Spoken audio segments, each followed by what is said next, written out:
Bonjour Gilbert, Jo- Bonjour Pablo. merci d'avoir accepté mon invitation. Gilbert, vous êtes professeur à l'École des études orientales et africaines de l'Université de Londres et vous êtes auteur, entre autres nombreux ouvrages, d'un livre qui est sorti cette année au Westbourne Press. Ça s'appelle La nouvelle guerre froide, les États-Unis, la Russie et la Chine, du Kosovo à l'Ukraine. Alors, c'est justement de guerre que l'on va parler dans cet entretien. Vous écrivez souvent dans Contretemps, hein, je mettrai en lien sous l'article différentes de vos contributions et entretiens. On va parler de guerre puisque c'est ce dont aujourd'hui Vladimir Poutine a parlé à la télévision et devant l'armée pour cette journée de célébration du 9 mai, qui est une date très importante en Russie. Il a parlé d'une guerre qui avait été lancée contre son pays, d'une guerre, alors il met tout dedans, hein, les Occidentaux, les nazis, etc.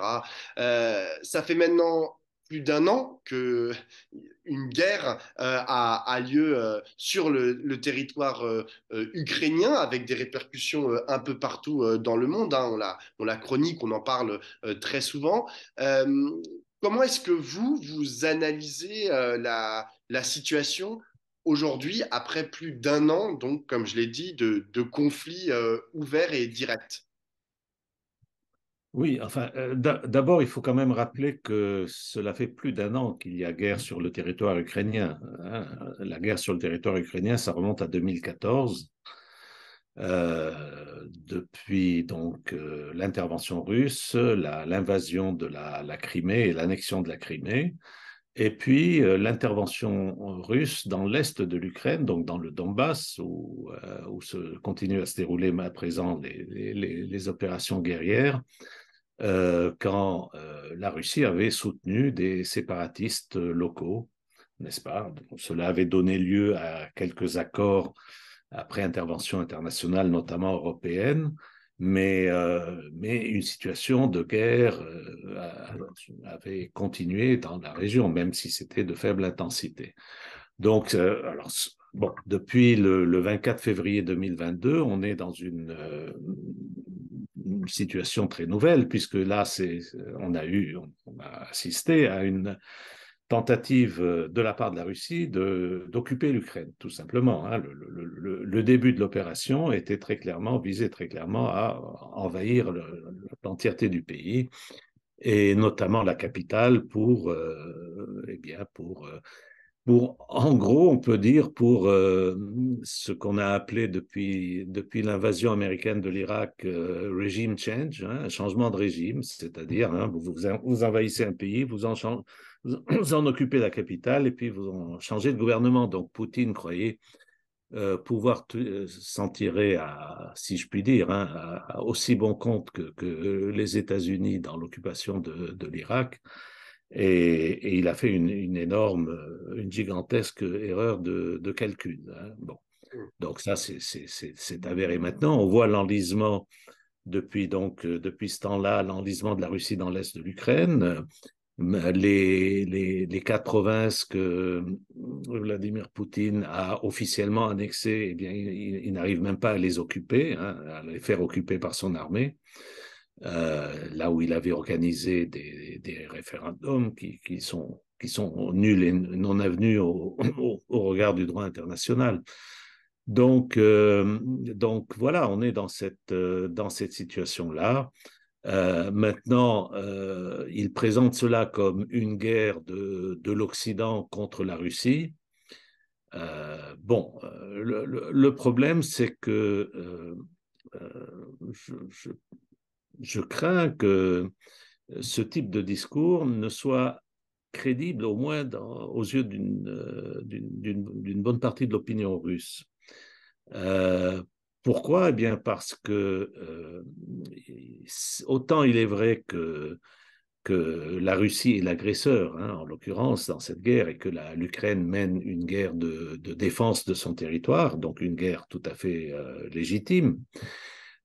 Autant il est vrai également que la Russie a pu eh bien, percevoir les manœuvres occidentales depuis maintenant, on peut dire un quart de siècle, hein, depuis les années 90, avec eh bien, le choix de maintenir l'OTAN et même d'élargir l'OTAN dans l'espace qui était auparavant dominé par l'Union soviétique, jusqu'à y compris des républiques, d'ex-républiques soviétiques, comme les républiques baltes, n'est-ce pas?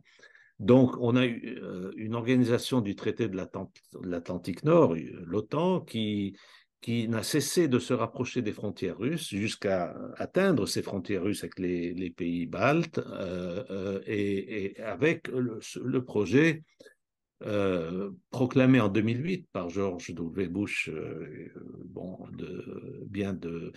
de faciliter l'accession de l'Ukraine et de la Géorgie à l'OTAN. Donc, et là, c'était un franchissement de ligne rouge pour la Russie, hein, Ah, présenté comme tel, perçu personne, comme tel.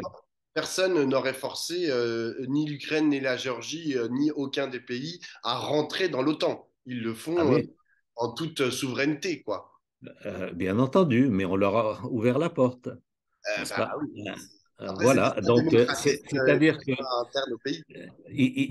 il n'y a aucun pays au monde n'a le droit d'adhérer à une relation, à une alliance militaire comme l'OTAN. Donc c'est l'alliance qui ouvre ou pas ses portes, n'est-ce pas?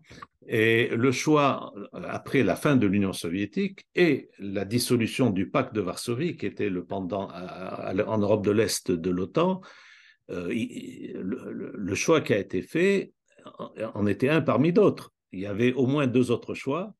Le plus radical qui aurait été la dissolution de l'OTAN, ce que souhaitaient les Russes, et je parle ici des Russes post-soviétiques, je ne parle pas de l'Union soviétique, je parle des Russes de l'époque de Boris Yeltsin, hein, qui souhaitaient que l'OTAN soit dissoute et que tout cela soit remplacé par une organisation commune européenne de sécurité comme l'OSCE, hein, qui couvre toute l'Europe, Est et Ouest, voilà, y compris la Russie. Bien, ça c'était un choix. Un autre choix aurait été peut-être de mettre l'accent sur cette OSCE, mais en même temps de garder l'OTAN, de maintenir l'OTAN telle qu'elle était jusque-là, hein. Le troisième choix, qui a été celui qui a été fait par l'administration Clinton, ça a été d'élargir l'OTAN en direction, hein, vers la Russie. Et il ne faut pas également oublier que du point de vue russe, eh bien, cette zone est-européenne dominée par l'Union soviétique depuis 1945 et a été perçue comme une zone tampon par une Russie qui, dans son histoire, a subi plusieurs invasions, hein, de Napoléon à Hitler, bon, et il y en a eu d'autres, et qui donc avait ce souci sécuritaire enraciné dans son histoire. Donc, je veux dire que le choix, eh bien, d'ouvrir, d'élargir l'OTAN en direction des frontières de la Russie n'est pas un choix anodin, ni un respect de la souveraineté d'un quelconque des membres qui ont rejoint l'OTAN depuis lors. C'est un choix qui était un choix grave, contre lequel beaucoup, et y compris aux États-Unis même, avaient mis en garde, hein, dans les années 90, notamment d'ailleurs l'ensemble des historiens américains, hein, avaient mis en garde contre cet élargissement de l'OTAN en expliquant que l'histoire, eh bien, nous apprend que humilier les vaincus, eh bien, ça mène à de nouvelles guerres. Hein, on a vu ça avec le traité de Versailles de 1919, après la Première Guerre mondiale. Eh bien, on sait où cela a mené, n'est-ce pas? Et il y avait donc ce type de mise en garde par rapport à la répétition d'un scénario, encore une fois, de ce type. Et ceux qui ont mis en garde ont eu raison, parce que voilà, on y est. On a eu eh bien, l'accession au pouvoir, donc l'ascension, on peut dire, de Vladimir Poutine, qui a, comment dire, euh, euh, qui a achevé, si vous voulez, la décennie des années 90 et qui est donc lui-même, en un sens, un produit des attitudes occidentales, non seulement celles que je viens de décrire mais également sur le plan économique, le traitement de choc qui a été favorisé en Russie et qui est comparable à ce qu'a connu l'Allemagne après 1919, l'Allemagne de Weimar. Hein. Bon, et c'est ça qui a produit Hitler. Et là, on a une situation qui a produit, avec un mélange de crise économique aiguë, de détérioration brutale du niveau de vie des Russes, d'humiliation nationale et de revanchisme, eh bien, on a eu bon, c'est pas l'équivalent de Hitler, l'histoire ne se répète pas exactement, mais enfin, on a un régime qui n'a pas, celui de Poutine, qui n'a pas cessé de se durcir depuis le tournant du siècle, de devenir de plus en plus autoritaire. On peut même, enfin, je n'hésiterai même pas à qualifier le régime de Poutine de néofasciste, et qui a été de plus en plus prédateur, hein, sur le plan international. Voilà.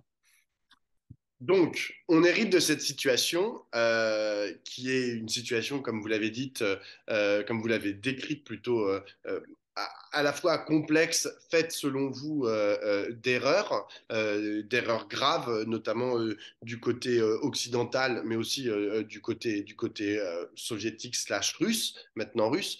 Euh, la question c'est qu'est-ce qu'on fait? J'ai lu donc vos contributions depuis plusieurs mois à Contretemps notamment, dans Contretemps. Euh, vous cherchez les voies et moyens de la paix.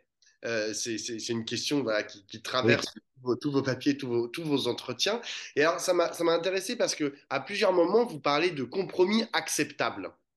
Et vous cherchez donc les paramètres qui pourraient faire naître ce compromis acceptable. Qu'est-ce que ça veut dire compromis acceptable? Parce que c'est vrai que de l'extérieur et de façon peut-être un peu naïve et brutale, on a l'impression que il n'y a pas vraiment de compromis à rechercher. Il y a l'intégrité des frontières ukrainiennes qu'il faut que cette nation, que cet État recouvre. Et de l'autre côté, bon, bah, il faut repousser du coup les Russes en dehors de ces frontières. Mais il n'y a pas vraiment de compromis à avoir. On ne va pas leur dire, bon, bah, en fait, vous prenez un petit bout, on vous laisse un petit bout. Les Ukrainiens ne seront jamais satisfaits, même qu'on leur prenne un petit bout de l'Ukraine, avec cette question qui est importante, la question de la Crimée. Oui, alors, bon, d'abord, je voudrais dire que j'ai parlé d'erreurs du côté russe, c'est-à-dire d'erreurs de calcul, hein, de Vladimir Poutine en envahissant l'Ukraine le 24 février 2022. Tout le monde sait maintenant, enfin, que c'était une bourde monumentale, hein, du point de vue bon. Mais je n'ai pas parlé d'erreur du côté occidental. Je crois que les États-Unis ont fait le choix très délibéré, très conscient d'élargir l'OTAN, sachant que cette façon d'ostraciser, parce que c'est comme ça que c'est perçu, cette façon d'ostraciser la Russie, eh bien, allait renouveler les tensions avec cette Russie, enfin, renouveler le type de tension qui existait avec l'Union soviétique. Et d'ailleurs, dans la même période des années 90, l'administration Clinton a délibérément également provoqué la Chine, enfin, envenimant les tensions avec Pékin, qui au cours des années précédentes, avait été au contraire dans une sorte d'alliance avec les États-Unis contre l'Union soviétique. Donc, pourquoi eh bien, cela se fait? Ben, ça, c'est une stratégie. Et là, on peut dire que ce n'était pas une erreur, mais même un choix, non seulement un choix conscient, mais un choix qui a porté ses fruits. Parce que quel est l'objectif en faisant cela? Eh bien, l'objectif, c'est de renouveler l'allégeance des comment dire, des vassaux, pour utiliser le terme du conseiller national à la sécurité de Jimmy Carter, hein, donc l'américain Brzezinski. Hein, il appelait ça il appelle l'Europe occidentale et le Japon les vassaux des États-Unis. Effectivement, ce sont les vassaux, hein, c'est des puissances vassales, c'est-à-dire qui sont elles-mêmes des puissances, mais qui dépendent ou font allégeance à la suzeraineté d'une puissance encore plus grande que sont les États-Unis. Donc, c'est ce que les États-Unis ont obtenu. On le voit aujourd'hui, y compris dans l'attitude depuis ces dernières années, et notamment avec l'administration actuelle. Eh bien, cette façon cette attitude qui est une attitude d'hostilité ouverte, non seulement contre la Russie, mais contre la Chine, n'est-ce pas? Eh bien, on le voit dans le cas de la Chine, c'est très clair. Cela va contre l'intérêt économique des Européens, y compris d'ailleurs des Japonais. Parmi les principaux pays européens et au Japon, on est pas content. Hein, les gens sont inquiets vis-à-vis de cette attitude des États-Unis qui essayent de pousser ces alliés traditionnels. L'OTAN, dont ce n'était pas la fonction à l'origine, maintenant, les États-Unis essayent de pousser l'OTAN vers la question chinoise, vers l'Asie-Pacifique. Donc tout cela est une stratégie délibérée, pas une erreur. Bon, maintenant, pour en venir La question du compromis voilà, acceptable. la question sur ce que j'appelle compromis acceptable. Ben, c'est-à-dire qu'il y a deux façons depuis le début de voir ce qui se passe. Soit, alors, bon, je me situe dans la logique qui considère l'Ukraine comme victime d'une agression et dans son droit de légitime défense. Je considère donc qu'il est tout à fait légitime de fournir à l'Ukraine les moyens de sa défense. Bien. Et donc, de ce point de vue-là, bon, que ça vienne de l'OTAN ou d'ailleurs, bah, il faut bien que ça vienne de quelque part et les Ukrainiens n'avaient pas d'autre choix. Cela est clair. Donc, là-dessus, on a un cadre dans lequel on peut se situer. Maintenant, est-ce qu'il faut pousser, encourager une attitude maximaliste hein, qui existe en Ukraine et qui consisterait à dire il faut poursuivre la guerre jusqu'à la libération de la Crimée, ça me semble être une folie. Ça me semble être une folie parce que eh bien, ça impliquerait une escalade dans la guerre avec la Russie qui est extrêmement dangereuse. Et puis, ça impliquerait aussi eh bien, un niveau de destruction et de, eh bien, un nombre de victimes en Ukraine bien supérieur à ce qu'on a vu jusqu'ici. Hein, parce que jusqu'ici, bon, la Russie de temps en temps lance des missiles dans l'intérieur ukrainien, mais il n'y a pas eu jusqu'ici de tentative de destruction systématique de cet intérieur ukrainien. Bon, donc, comme par exemple les États-Unis l'avaient fait avec l'Irak en 1991, hein, où ils avaient détruit toute l'infrastructure du pays. Donc, bon, voilà. Alors, moi, je pense, je ne suis pas le seul, mais je pense que ce qui est un objectif raisonnable pour les Ukrainiens dans le combat en cours, c'est de repousser, de refouler les troupes russes au-delà de leur ligne, si vous voulez, de là où elles étaient avant le 24 février, donc mettre fin à l'agression en cours, celle qui a débuté le 24 février. Et puis, pour la Crimée et pour les territoires de l'Est de l'Ukraine qui a été délimité par les accords de Minsk, qui étaient des accords consécutifs à ce qui s'était passé en 2014, donc des accords en 2015, eh bien, pour ces régions-là, sur lesquelles il y a une dispute entre la Russie, mais aussi entre des autochtones, une partie des autochtones, sur le statut de ces territoires. Doivent-ils faire partie de l'Ukraine ou de la Russie ou de quelque chose entre les deux, d'une sorte d'autonomie, comme dans les accords de Minsk? Eh bien, je crois que cela doit être réglé par des moyens pacifiques et non pas par la guerre, c'est-à-dire sur la base eh bien, de la charte de l'ONU, sur la base d'une intervention de l'ONU dans ce conflit et sur la base du droit à l'autodétermination. des populations qui habitaient ces régions-là, eh bien, avant que les hostilités ne commencent. Voilà, c'est ce qui me semble être, eh bien, ce vers quoi il faut pousser et la seule façon d'aboutir à une paix durable. Parce que le reste, ça sera des cessez-le-feu ou des situations intermédiaires qui ne seront que comment dire, des parenthèses dans dans un long processus guerrier. Afin d'arriver à ce genre de situation, eh bien, il faut passer par l'ONU et il faut eh bien, engager la Chine. Il faut il faut mettre la Chine à contribution.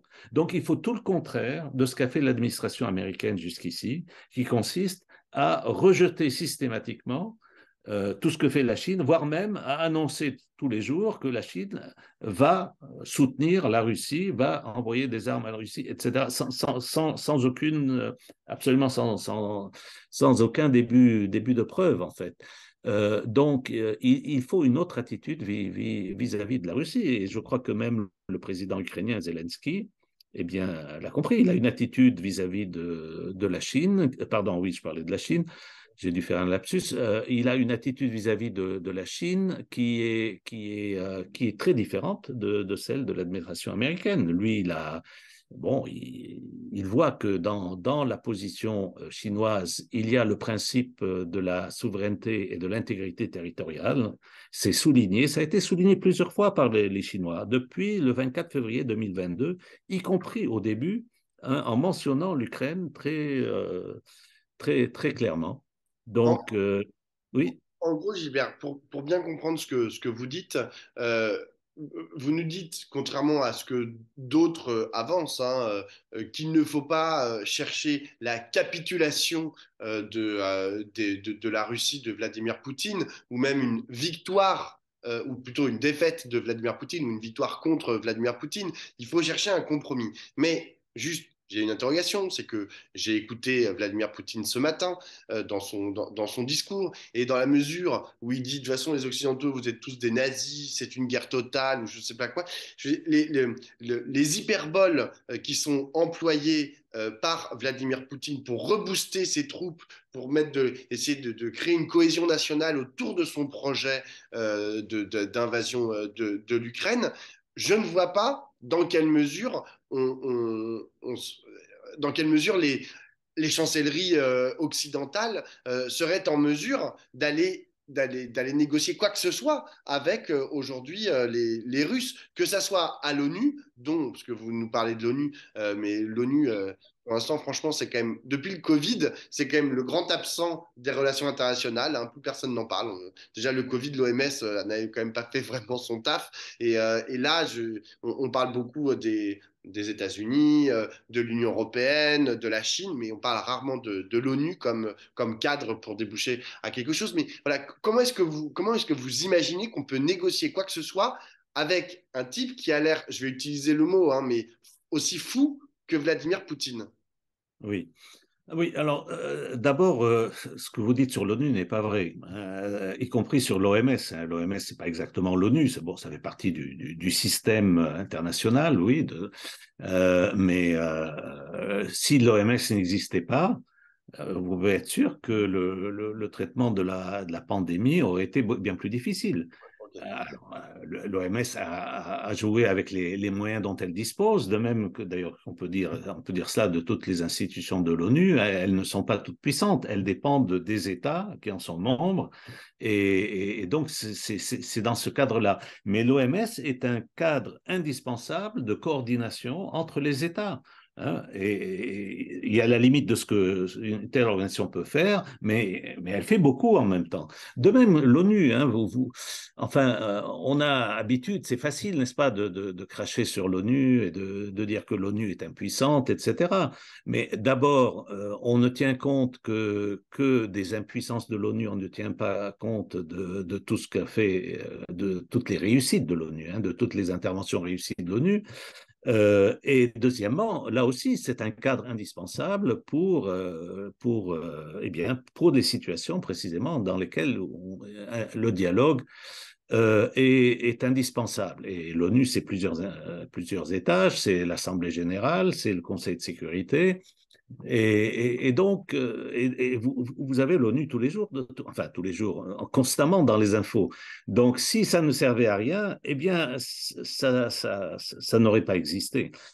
C'est une conquête, hein, l'ONU, c'est fondé sur les leçons tirées eh bien, des deux guerres mondiales, les leçons tirées de l'écroulement de l'ancêtre de l'ONU, qui est la Ligue des Nations, qui a été créée après la Première Guerre mondiale. Hein, des leçons ont été tirées de tout cela lors de la création de l'ONU en 1945. Bon, maintenant, c'est une organisation qui n'est pas, si vous voulez, qui ne dispose pas d'une force supérieure à celle des autres nations. Donc, c'est une organisation des Nations Unies. Et donc, elle dépend des nations les plus fortes dans le système mondial qui sont représentées dans son Conseil de sécurité. Bon, alors, évidemment, cela a des limites, mais si vous imaginez un monde sans ONU, ça ne sera pas un meilleur monde, ça sera un monde bien J'en pire conviens que tout à celui fait. avec lequel on est. Voilà. J'en conviens tout Donc, à fait. d'abord, cela, voilà, pour établir les choses au sujet de l'ONU. Je crois que les pacifistes, les anti-guerres, ceux qui sont pour un monde meilleur, doivent se battre pour une ONU renforcée Mhm. et pour le respect de la charte de l'ONU, qui est la pierre angulaire du droit international, n'est-ce pas, et qui est une charte de pacifisme essentiellement, hein, qui est contre le principe même de la guerre entre les États. Alors, pour en revenir donc à Poutine, hein, puis votre point de départ et son discours. Bon, c'est un discours, clairement, c'est un discours à destination intérieure, hein, domestique. C'est un discours de politique intérieure qui vise l'opinion publique russe et qui essaye, de façon assez grotesque, je dirais, et maladroite, eh bien, de se tirer d'affaire, parce que les Russes, je crois, s'aperçoivent de plus en plus et en tout cas j'espère qu'ils s'aperçoivent de plus en plus dans quelle situation il a mis leur pays, ne serait-ce que par les vidéos du chef enfin de ce gangster, hein, du chef des paramilitaires Wagner, la Prigogine, hein, dont les discours, eux, contrairement à autre chose, ne sont pas censurés, donc circulent en Russie. Donc ils voient bien enfin les gens voient bien qu'il y a un problème. Donc son discours maintenant, c'est d'expliquer que en fait la Russie, elle mène une guerre contre tout l'Occident, ou c'est plutôt l'Occident qui mène une guerre contre la Russie, et donc mettre les gens dans cet état d'esprit. Il paraît même, alors je ne connais pas le russe et je n'ai pas suivi le discours, mais il paraît qu'il a pour la première fois utilisé le terme guerre plutôt que le ridicule orwellien opération spéciale qu'il imposait aux gens, même sous peine de prison, d'emprisonnement, n'est-ce pas?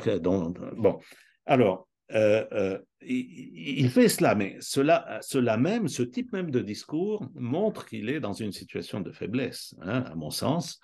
Ça, c'est d'une part. Deuxièmement, j'ai bien souligné le fait que la Chine est indispensable, hein, la participation de la Chine à un règlement pacifique est indispensable, comme l'a bien compris Zelensky lui-même, comme je l'ai dit, n'est-ce pas? Et si la Chine fait pression sur la Russie n'a pas les moyens de résister à cela. Tout simplement parce que d'abord, la Russie est une puissance militaire, on a vu avec les limites, n'est-ce pas? Bon, mais en même temps, sur le plan économique, ce n'est pas un pays de premier plan. Vous savez que l'économie russe est du même niveau que celle de la Corée du Sud. Hein, c'est vous dire, c'est pas la Chine.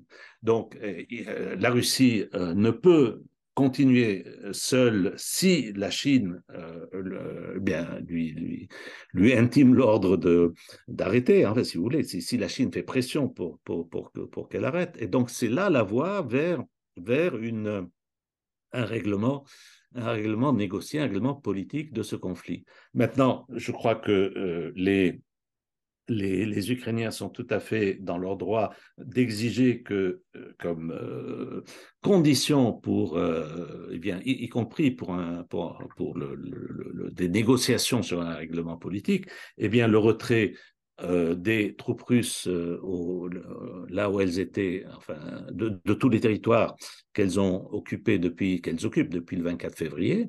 Bon, ça, c'est du droit des Ukrainiens, donc, de poser une telle condition. Ça devrait se faire partie, y compris de la perspective d'un règlement négocié.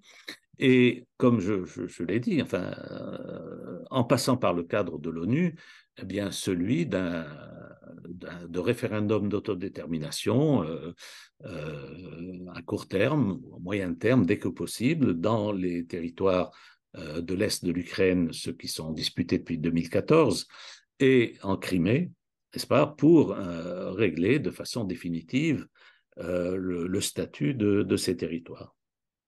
Bah, j'espère que vos paroles sauront trouver et vos écrits sauront trouver les oreilles adéquate. Euh, je, je doute, je me permets toujours un peu je comprends tout à fait votre discours. Je me permets de continuer de douter que ça soit le cours des choses, que ça soit le cours que vont prendre, hélas, les choses, sachant que les différents acteurs, en fait, dont on parle depuis tout à l'heure, je ne Oui. suis pas certain, Oui, mais hélas. attendez, je vais vous interrompre tout de suite pour vous dire Allez-y. que ce que je vous dis là, ce n'est pas de la prédiction. Oui, Ce que je oui, vous dis là, c'est de la position, c'est un positionnement politique. oui. Et je n'ai aucunement comment dire, la prétention qui serait un peu folle, n'est-ce pas, que l'on m'écoute à Washington ou même à Paris, hein, ou à Londres. Impeccable. Euh, non, mon positionnement politique, c'est un positionnement comme homme de gauche, Mhm. comme personne de gauche. Et quand je m'adresse, j'écris dans The Nation aux États-Unis, c'est repris par Contretemps en France, eh bien, je m'adresse à l'opinion de gauche, n'est-ce pas, pour savoir comment nous, gens de gauche, hommes et femmes de gauche, devons nous positionner par rapport eh bien, à cette guerre, n'est-ce pas? Parce qu'il y a eu d'énormes débats, d'énormes clivages, y compris dans la gauche. Donc, je développe un Vous avez point de vue. compris, vous avez compris ces clivages? Oui, tout à fait. Non, mais enfin, Enfin, ils sont normaux, ils sont pas. Parce que d'aucuns ont considéré que certains positionnements à gauche étaient, notamment, que ce soit ceux qui disaient il faut absolument armer l'Ukraine au maximum, le surarmer et participer finalement quasiment directement à la guerre, ou d'un autre côté, ceux qui disaient oui, mais vous savez, c'est compliqué, je veux pas trop en parler, c'est que de la faute de l'OTAN au départ. Il y a des gens à gauche qui ont dit ça en France. oui. Vous comprenez ces deux positions. Elles vous, Oui, parce que comment dire, elle, elle s'appuie de manière unilatérale sur une face de la réalité. Parce que cette réalité a deux faces. Elle a deux faces. Une face, c'est eh bien comment dire, le comportement prédateur de la Russie de Poutine, mais il y a l'autre face qui est aussi le comportement prédateur des États-Unis et des institutions dominées par les États-Unis, dont l'OTAN en particulier. Hein. Et mettre l'accent sur l'une en oubliant l'autre aboutit à des positionnements qui sont très contradictoires. D'où ces clivages-là.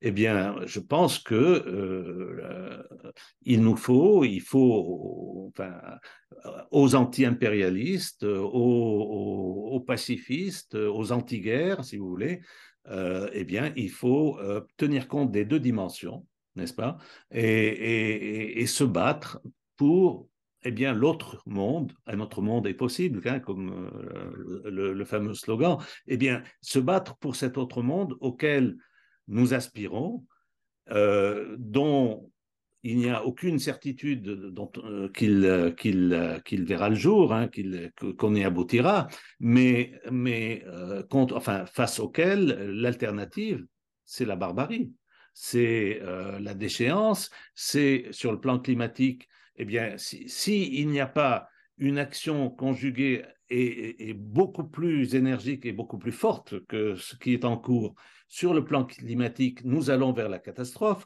Or, l'un des moyens eh bien, essentiels de déployer tout cela, c'est de réduire radicalement les dépenses militaires. Hein, quand vous regardez aux milliers de milliards de dollars qui sont dépensés tous les ans sur le militaire, sans parler même de l'empreinte carbone immense, hein, du militaire, tout ce qui a rapport au militaire est polluant à l'extrême, eh bien, vous voyez que tout cela est lié, tout cela est lié. Alors, peut-être que ça ne va pas en avoir lieu, ça ne va pas avoir lieu et peut-être que nous allons droit dans le mur et vers la catastrophe. Bon, mais je crois qu'il nous faut nous battre tant que, n'est-ce pas, tant qu'il y a de la vie, il y a l'espoir, comme on dit, eh bien, il faut nous battre pour essayer de changer tout cela. Eh ben, merci beaucoup, Gilbert. Je vous en prie, Pablo.